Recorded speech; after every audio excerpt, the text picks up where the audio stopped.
चाय ठंडी हो रही है, अंधेरा हो रहा है, तुम मोटी हो रही हो और वह गुस्सा हो रही है। So welcome back to my class guys. और आज की इस क्लास में मैं इसी तरह के कॉमन वाक्य की इंग्लिश सिखाने वाला हूं, जहां कॉमन क्या है, रहा हो रही हूं, यानी हो रहा, यानी अंधेरा हो रहा है, यानी कोई विशेषता है जो हो रहा है। अब तुम मोटी हो रही हो, वह गुस्सा हो रही है, तो यहाँ कॉमन क्या है, कोई विशेषता है जो करता हो रहा है, यानी कोई विशेषता में करता ढल रहा है, ऐसा हम बोल सकते हैं। तो आज मैं ऐसे ही वाक्य को इंग्लिश फॉर्मूले की मदद से इतनी आसानी से सिखाऊंगा कि हर किसी के लिए ऐसे वाक्य को इंग्लिश में बोलना और फिर उसे रोजाना के बोलचाल में इंग्लिश में बोलना आसान हो जाएगा। और हाँ गाइज, मैंने ऐसे ही 300 इंग्लिश सेंटेंस फॉर्मूला भी आपके लिए तैयार किया है पीडीएफ फॉर्म में, जिसमें आप सीख जाओगे ऐसे डेली बोले जाने वाले 300 अलग अलग वाक्यों की इंग्लिश फॉर्मूले के माध्यम से, जहां आप आसानी से इंग्लिश में बोलना शुरू कर दोगे। सो गाइज, अब देख लेते हैं कि हम इस तरह के वाक्य को इंग्लिश में कैसे बनाते हैं और कैसे बोलते हैं। तो सबसे पहले हम समझ लेते हैं फॉर्मूले को। फॉर्मूले में आएगा सब्जेक्ट। सब्जेक्ट यानी कौन होता है, कर्ता। अब ये कौन सा कर्ता है जो कि किसी विशेषता में ढल रहा है। जैसे मैं बूढ़ा हो रहा हूं, तो मैं हो जाएगा यहाँ पर सब्जेक्ट। वह गुस्सा हो रही है, तो वहां वह हो जाएगी यहाँ पर सब्जेक्ट। तो इस वजह से सिचुएशन के हिसाब से सब्जेक्ट लिख देंगे। फिर आएगा एम इज आर। अब हम सब्जेक्ट के अनुसार एम इज और आर को लगाते हैं। अब किसके साथ हमें एम लगाना है, किसके साथ इज और किसके साथ आर, ये जब हम आगे प्रैक्टिस करेंगे तो आपको समझ में आ जाएगा। और वैसे भी ये हमने पिछले क्लास में पढ़ चुका है। फिर आ जाएगा गेटिंग। गेटिंग का ही मतलब हो रहा है। जब am is are plus getting आता है तो उसी का मतलब होता है हो रहा है।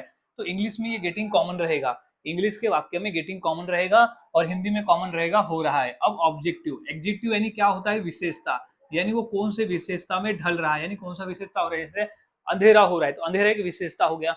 मैं मोटा हो रहा हूं तो मोटा जो है विशेषता हो गया। तो हम विशेषता में सिचुएशन के हिसाब से लिख देंगे। तो कंप्लीट फॉर्मूला है सब्जेक्ट प्लस एमिजार प्लस गेटिंग प्लस एग्जेक्टिव। अब हमने सीख लिया, अब वाक्य को बनाना सीखते हैं। तो पहला वाक्य की चाय ठंडी हो रही है। चाय ठंडी हो रही है, तो इसकी इंग्लिश क्या हो जाएगी। सबसे पहले सब्जेक्ट, तो सब्जेक्ट क्या है यहाँ पर, चाय। तो क्या लिख देंगे, चाय, यानी हो जाएगा टी। अब टी क्या हो रही है, इज। तो टी के बाद हम लगाते इज, तो टी इज, फिर लगाएंगे गेटिंग। तो T is getting, T is getting क्या हो रही है, ठंडी। तो यहाँ विशेषता क्या है, ठंडी, तो हो जाएगा कोल्ड। ठंडी यानी कोल्ड। तो टी इज गेटिंग कोल्ड, यानी चाय ठंडी हो रही है। इस तरह से। नेक्स्ट है अंधेरा हो रहा है। तो सब्जेक्ट यहाँ क्या हो जाएगा, जब अंधेरा हो रहा है तो ईट। तो ईट, इट इज। अब हो रहा है तो लिख देंगे हम गेटिंग। तो it is getting, it is getting क्या हो रहा है, अंधेरा। तो यहाँ विशेषता में हम क्या लिख देंगे, अंधेरा। तो आ जाएगा डार्क। तो इट इज गेटिंग डार्क, यानी अंधेरा हो रहा है। तो गाइज, हम इस तरह से वाक्य बनाते और बोलते हैं। नेक्स्ट है कि तुम मोटी हो रही हो। तो पहले सब्जेक्ट क्या हो जाएगा, यू। तो यू लिख देंगे। फिर यू के बाद हम लगाते हैं आर। अगर हमारा सब्जेक्ट यू रहता है तो हम लगाते हैं आर। फिर फॉर्मूला क्या कहता है, गेटिंग लगाना है। तो you are getting, you are getting. अब क्या है, मोटी। मोटा को इंग्लिश में कहते हैं फैट। तो यू आर गेटिंग फैट, यानी तुम मोटी हो रही हो। तो यू आर गेटिंग फैट, इस तरह से। नेक्स्ट है वह गुस्सा हो रही है। तो सबसे पहले सब्जेक्ट क्या है, हो रही है। तो रही है तो आ जाएगा शी। सब्जेक्ट आ जाएगा हमारा शी। जब हमारा सब्जेक्ट शी रहता है तो हम एम इज आर में से लगाते हैं इज। तो शी इज। अब आ जाएगा सब्जेक्ट में गेटिंग। तो she is getting, she is getting क्या हो रही है, गुस्सा। तो विशेषता में क्या आ जाएगा, गुस्सा। तो एंग्री। तो शी इज गेटिंग एंग्री, यानी वह गुस्सा हो रही है। तो इस तरह से वाक्य बनते और बोले जाते हैं। बहुत आसान है, फॉर्मूले को याद में रखें।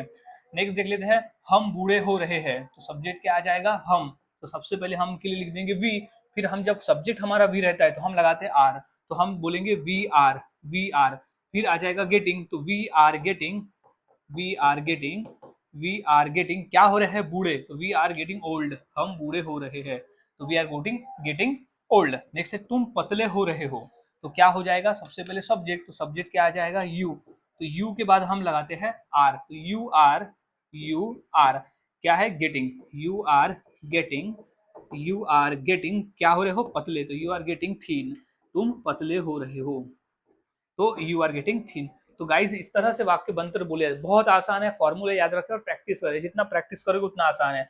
अब इसी फॉर्मूले के आधार पर वाक्य देता हूं। जैसे उजाला हो रहा है और मैं जवान हो रहा हूं। तो ये दो वाक्य की इंग्लिश क्या होगी, इस फॉर्मूले के आधार पर मुझे कमेंट सेक्शन में जरूर बताएं। तो आज की इस क्लास में हमने पढ़ा कि कोई कर्ता अगर किसी विशेषता में ढल रहा है तो हम उसे कैसे बनाएंगे। तो हम उसे am is are plus getting के माध्यम से बनाकर रोजाना बोल सकते हो। तो प्रैक्टिस करना है, ज्यादा से ज्यादा प्रैक्टिस करना है ये वाक्यों की। तो मिलता हूं और नए फॉर्मूले के साथ अगले वीडियो में।